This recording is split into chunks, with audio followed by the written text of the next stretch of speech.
আলহামদুলিল্লাহ, প্রথম রমজানের দিনটা খুবই ভালো কাটছে। আলহামদুলিল্লাহ, কিভাবে যে দিনটা চলে গেল টেরই পেলাম না। আর এই তো আজকে বাসায় অনেক আয়োজন করেছি ইফতারের। আল্লাহর রহমতে অনেক কিছু ইফতারের আয়োজন হয়েছে বাসায়। আর এই তো দেখো ছোলা বুট, আর এর সাথে এখনো সিদ্ধ দেইনি, এর সাথে এখনো আলু আলু সিদ্ধ দিয়েছি, আর হচ্ছে ডিম সিদ্ধ দিয়েছি। ছোলা বুটটা একটু পরে সিদ্ধ করব। এইভাবেই যেন আজকে প্রথম রোজার দিনটা পার হয়ে গেল।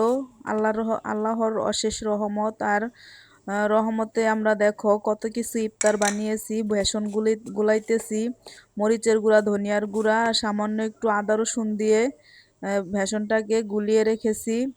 আর এইভাবেই আজকে অনেক কিছু ইফতারের আয়োজন করেছি। আলহামদুলিল্লাহ, আল্লাহ তাআলা যেই হালে রাখছেন, আল্লাহ আমাদেরকে, আল্লাহর কাছে লাখ লাখ বার শুকরিয়া আদায় করলেও শেষ হবে না। আলহামদুলিল্লাহ।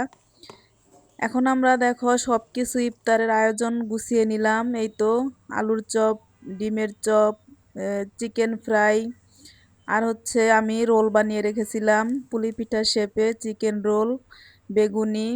এই তো আজকের আয়োজন ছিল। এখন আমরা ভাজতে চলে আসলাম। আর দেখতে দেখতে কিভাবে যেন সন্ধ্যা হয়ে আসছে। এই তো দেখো তাড়াহুড়ো করে সবকিছু করে নিয়েছি। বুট ভুনা করে নিলাম। আর এইভাবে বুট ভুনা করলে কিন্তু খুবই মজা হয়। আমি আস্ত মশলা দেই না। জিরা, ধনিয়া, এলাচ, দারচিনি সবকিছু মিলিয়ে আমি একটি স্পেশাল মশলা বানিয়ে রাখি, আর ওইটা দিলে খুবই মজা হয়। আর দেখো বুটের কালারটা, মাশাল্লাহ। এখন আমাদের বুটটা হয়ে গেছে, বুট ভুনাটা এখন নামিয়ে ফেলবো। আর আজকে তোমাদের সাথে গল্প করতে করতে সন্ধ্যা হয়ে গেছে। আপুরা, ভাইয়ারা, আজকে আমাদের ইফতারের আয়োজন কিরকম হয়েছে কমেন্টে বলবে। আর এরকম বাসায় ইফতার করলে কিন্তু খুবই ভালো লাগে। আর এই তো দেখো এইদিকে চিকেন ফ্রাইটাও চুলার আঁচটা একদম লো হিটে দিয়ে ভেজে নিলাম। এখন আমাদের চিকেন ফ্রাইটাও আলহামদুলিল্লাহ হয়ে গেছে। আর এই তো এখনই মাগরিবের আজান দিয়ে দিবে। এখন সব কিছু রেডি করে নিলাম প্লেটে প্লেটে।